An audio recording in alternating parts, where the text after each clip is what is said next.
Good afternoon. My name is Sarah Espinoza. I'm with the National Environmental Education Foundation, or NEEF.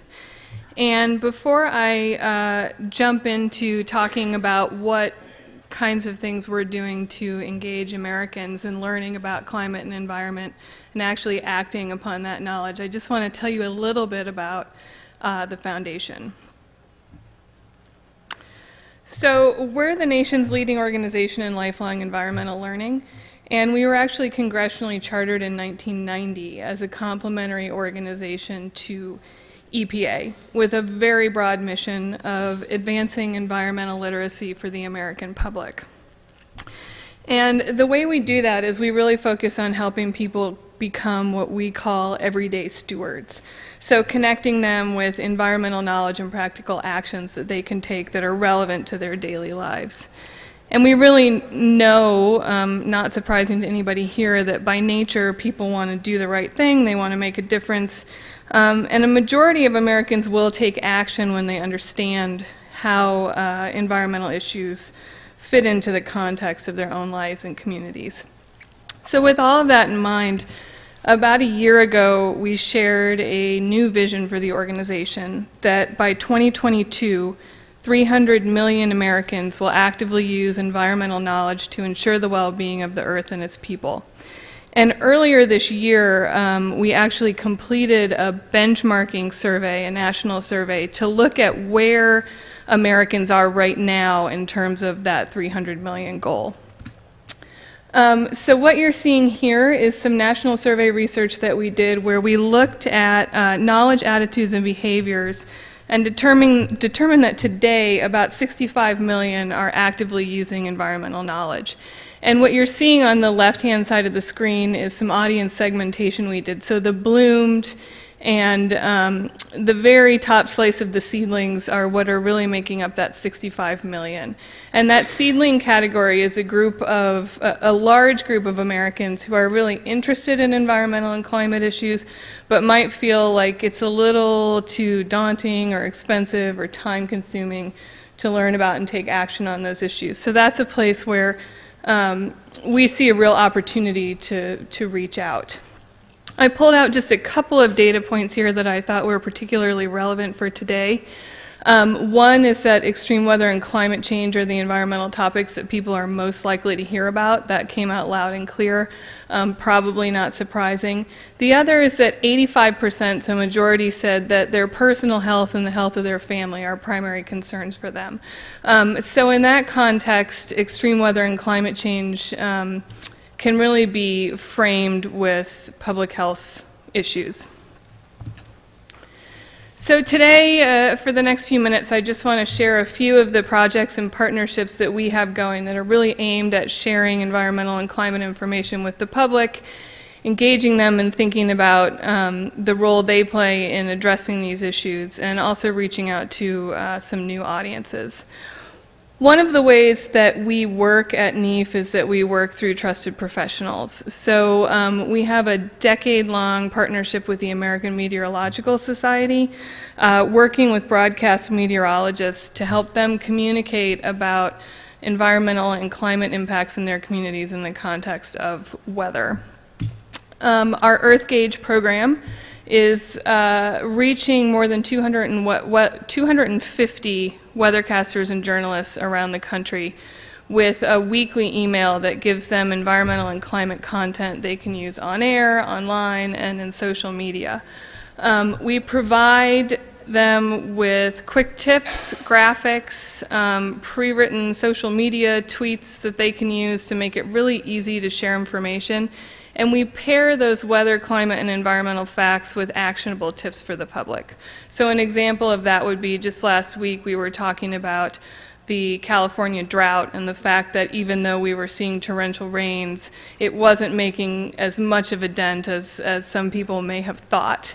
And we would pair that with something for individuals at home to say, how can I be saving water in my home during this drought?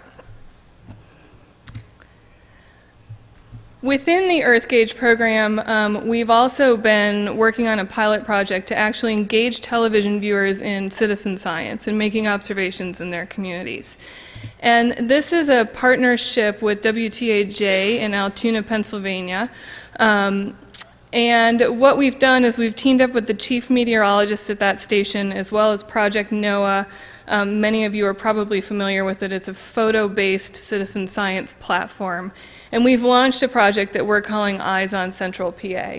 So essentially what's happening is Joe is going on the air and on his blog and in social media and encouraging his viewers to go out and snap photos of local wildlife, plants, animals, interesting things that they see, and upload them to a mission on the Project NOAA website. And then we work with Joe to actually contextualize those observations in terms of weather and climate. So he does regular on-air stories, he blogs. Here you can see a fairly recent blog about how birds have shifted their winter ranges in response to changing temperatures and climate, to help his viewers understand how things that they're seeing and documenting every day are actually being impacted by weather and climate. We've also reached out to local parks and nature organizations with the postcard that you see on the left here to get them involved, again, in encouraging people to join Project NOAA and contribute to this mission. As I said, this is just a pilot. It's something that we're looking at expanding. The feedback that we've gotten from the station is that it's generated a lot of conversation between their viewers, especially on social media. We just had a post a couple of days ago hit almost 1,000 Facebook likes, which is pretty big for a fairly small media market. And it's also generated a lot of conversation within the newsroom. So anchors will say, gosh, I didn't know that, or I had never thought about that kind of impact. So it's been a positive experience, not just for the viewers, but also for the TV station. One of the other things we've really been focused on is thinking about reaching new audiences, or audiences that have not traditionally been part of the conversation when it comes to environment and climate. And one of the ways we've been doing that is by working with Spanish language media. So for 2 years now, we have been developing a coordinated media strategy in the mid-Atlantic US to reach Spanish-speaking populations.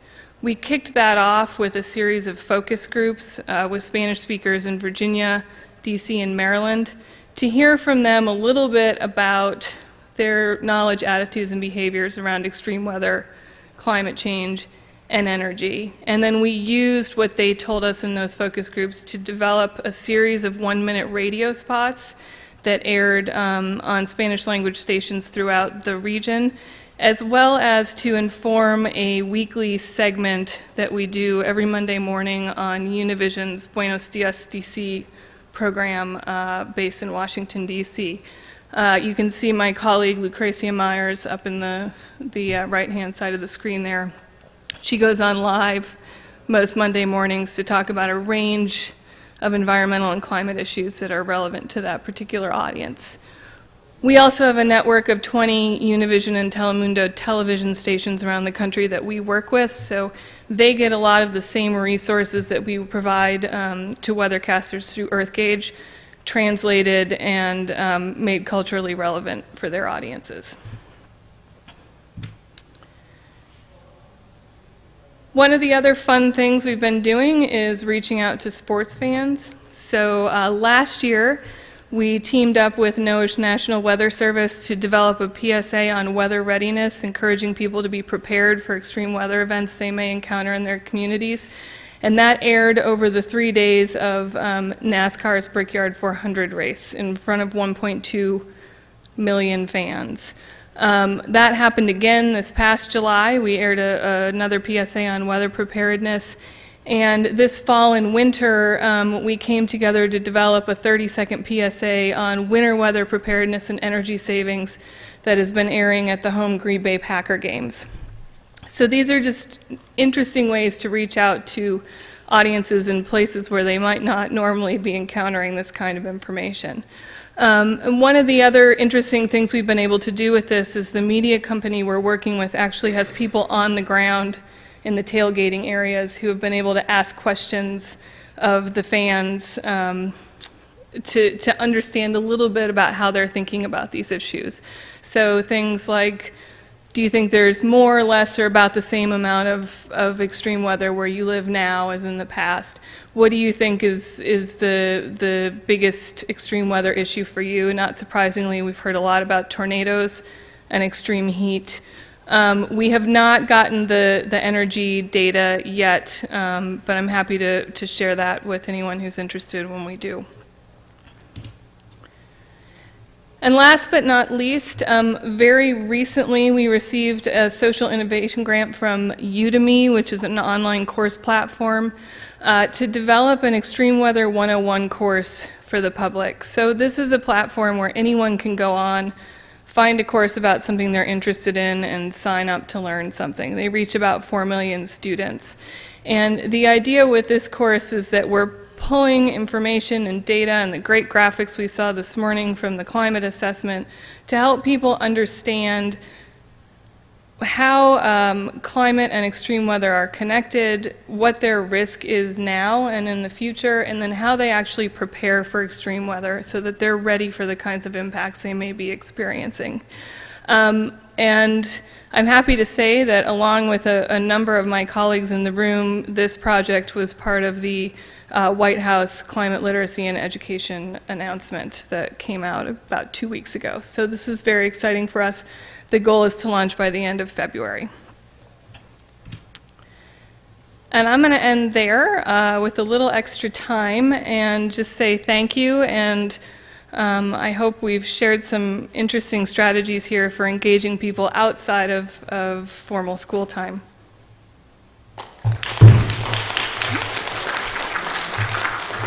Thanks. We have some time for questions.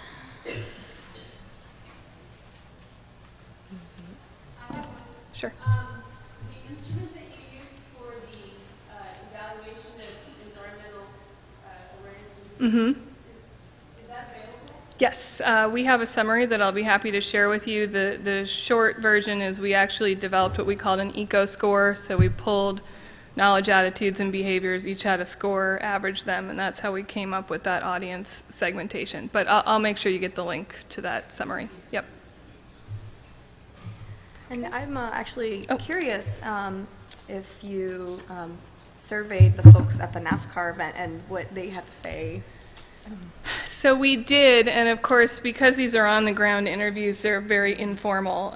But those events were actually focused very heavily on extreme weather preparedness. So we asked them if they felt prepared. Most of them said yes, primarily, and I think some of it was a function of where we were in the country. We were in Indianapolis. They were talking about feeling unprepared for tornadoes, not having tornado shelters. And again, extreme heat came up a lot, both there and in Green Bay, as something that people are experiencing more and not necessarily feeling prepared for.